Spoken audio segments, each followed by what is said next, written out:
ये है मार्कंडेय की कहानी, अटूट आस्था और नियति पर विजय की। क्या कोई इंसान सच में मौत को भी हरा सकता है? ये सवाल तो हमेशा से ही रहा है। और क्या भक्ति में इतनी शक्ति हो सकती है कि वो भगवान को रक्षा के लिए आने पर मजबूर कर दे? तो ये कहानी एक ऐसे लड़के की है जिसकी किस्मत में सिर्फ 16 साल की जिंदगी थी। कहानी की शुरुआत होती है महान ऋषि मृकंडू और उनकी पत्नी से, जो एक संतान के लिए तरस रहे थे। इसके लिए उन्होंने सालों तक कठोर तपस्या की और आखिरकार भगवान शिव प्रकट हुए। लेकिन शिव ने उनके सामने एक बहुत ही मुश्किल चुनाव रखा, एक ऐसा चुनाव जो किसी का भी दिल तोड़ दे।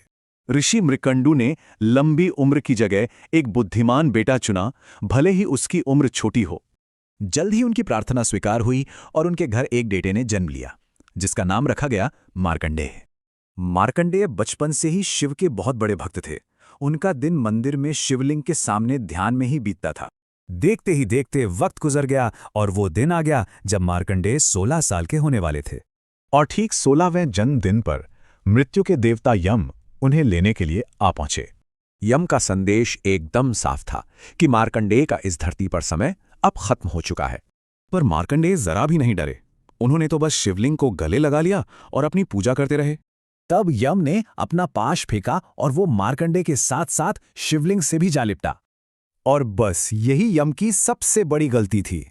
एक भयंकर गर्जना हुई और शिवलिंग से स्वयं शिव प्रकट हो गए। गुस्से में शिव ने यम को चुनौती दी। अपने भक्त की रक्षा के लिए वो मृत्यु के देवता से भी भिड़ गए।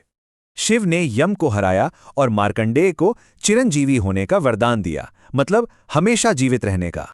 और इस तरह अपनी अटूट भक्ति के बल पर मार्कंडेय ने अपनी किस्मत को ही बदल दिया और अमर हो गए।